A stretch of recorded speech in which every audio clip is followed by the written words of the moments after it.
This weekend was Fearless Conference, and every year around conference, something tries to interrupt. And this year, it was literal.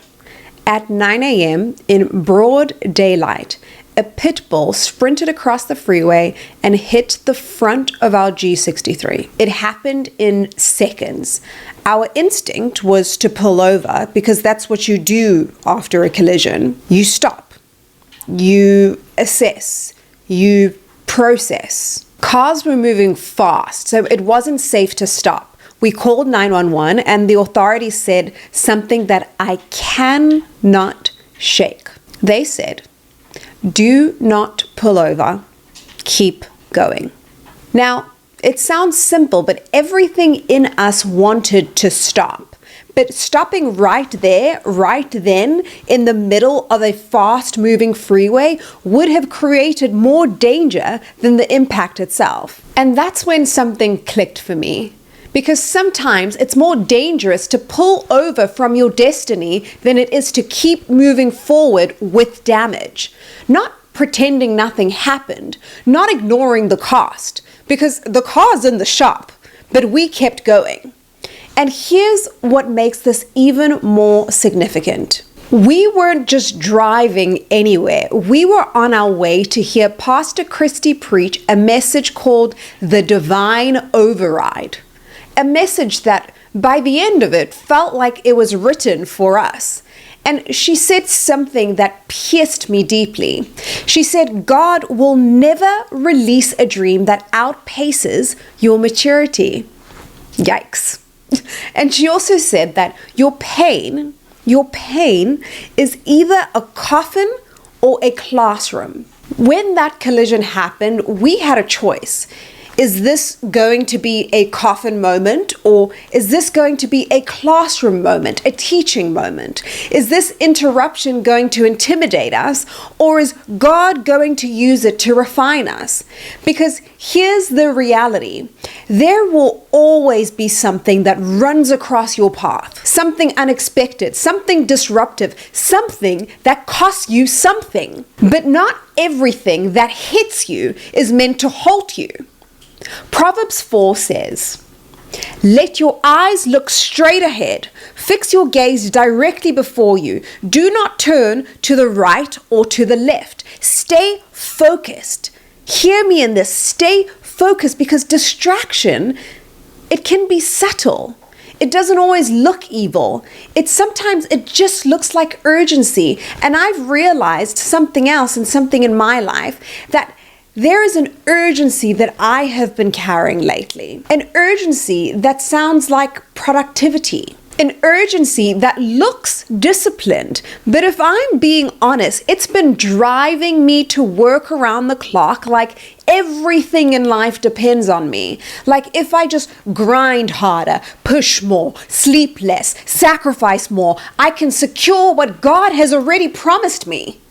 It sounds ridiculous. And somewhere in that urgency is a quiet arrogance, as if I can outwork grace, as if I can outrun timing, as if I can outproduce provision. And that's subtle, right? Because it doesn't look sinful. It looks ambitious, commendable. It doesn't look rebellious. It looks responsible. But when urgency starts to replace trust, it becomes a distraction. Not the kind that derails you publicly, the kind that exhausts you privately. Psalm 127 says, "Unless the Lord builds the house, the builders labor in vain."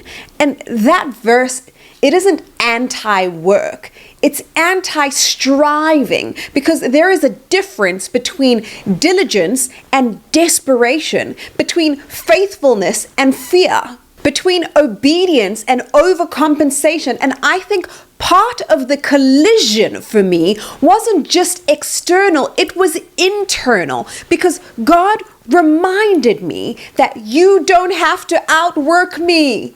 You don't have to force what I'm forming. You don't have to prove what I have already promised. The instruction that morning was simple.